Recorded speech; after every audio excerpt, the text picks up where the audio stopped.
Okay, so dad projects. If you ever worked with your dad on a project, you know things expand. We started out with those two items. Then we added that. We added some drill bits. We added power tools. Dads love power tools and drills to get to here.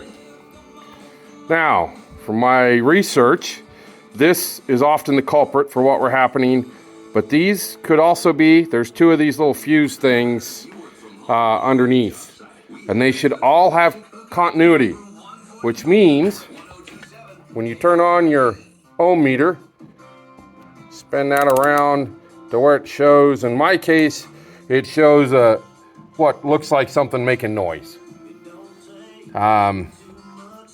Like your speakers getting louder sound. Right there. Now, you know that's what you want because when you should be able to hear that and see the zeros. So now we have continuity. So now I'm going to start with a thing I think is probably the culprit. There should be that same tone when I test this. Now I don't know if I can do it because I don't have the fancy camera set up yet to touch it all at once. So you may not be able to see it, but hopefully you can hear it. And there is nothing. Now I'm going to test one of these others. Oh, we have continuity on that. And also on the other fuse piece.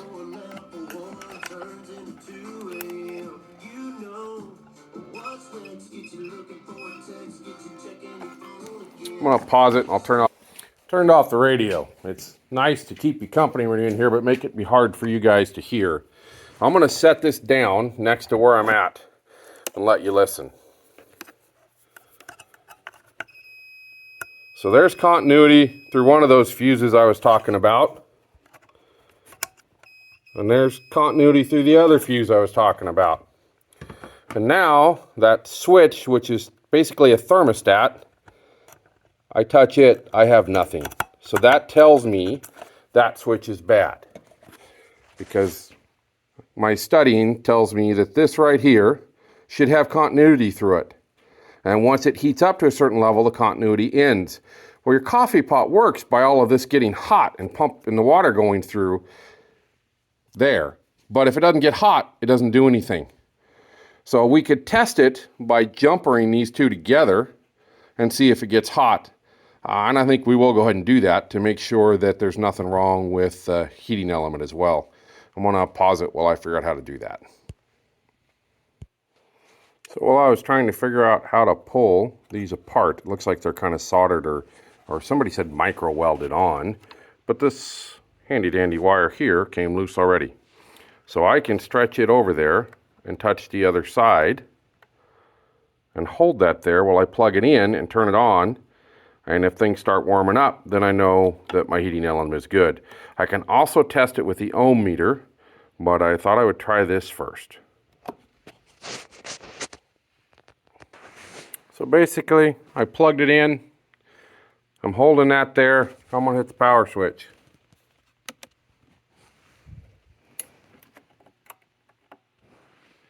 And I heard a click.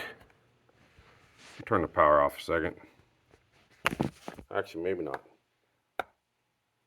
No need to. I can already feel, because my fingers are close by and it's kind of cold, that's getting warm. So I know that works. So now we just know it's that switch that needs to be replaced. There may be a challenge in reconnecting this wire to it once we get it, but we'll see what we get with a switch.